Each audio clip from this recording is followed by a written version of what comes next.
I'm Dr Anthony Maloof of Eyes and Faces and Corneal and Oculoplastic Surgery, and I'm in my blue shirt today, here to tell you what you should never ask your surgeon. Well, what should you ask your surgeon?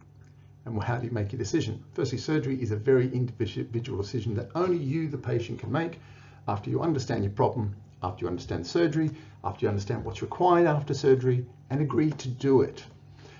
Once you do that with a surgeon you trust, you can then decide whether you should go ahead.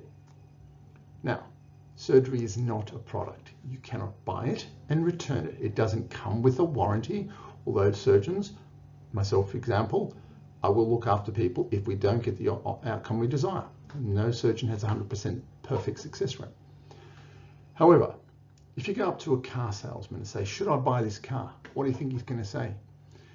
If you go up to a real estate agent, should I sell my house? What do you think they're going to say? Should I buy this house? What do you think they're going to say? They're financially incentivized to say yes. So this is the question you should never ask your surgeon. What would you do? Now, patients ask me that all the time. What would you do, doc? And I look there dumbfounded.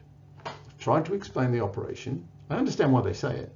I've tried to explain the operation, what's required, and stress that it is a personal decision to be made at the right time in life, for the right reasons, with the right expectations, setting goals, and committing to what is required. They still like to ask again, but what would you do? If I was your mum, what would you do? And the way I answer that is this. People love to say, if somebody held a gun to my head, I would. To which my answer is, you have no idea what you would do if somebody held a gun to your head. So don't tell me you do. Until I'm in the situation where I need that surgery, even though I do the surgery, I'm confident, I'd recommend it for the problem to achieve the goals, I can't advise you to have it. That's your decision. It's easy for me to say yes and swing you, but I consider that both unethical and immoral. The reason why it's unethical is I stand to gain if you're a private patient.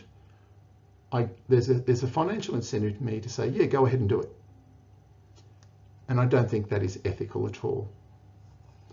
It's immoral because if I say, yeah, go ahead and do it and create harm, I've persuaded you to have something that's harmed you, and that's immoral.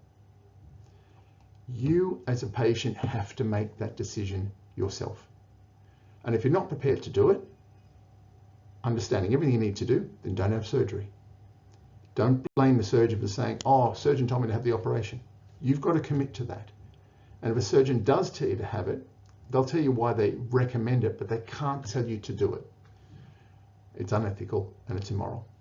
I hope that all makes sense. I'm Dr. Anthony Maloof of Eyes and Faces and Corneal Oculoplastic Surgery in Sydney, and thanks for watching.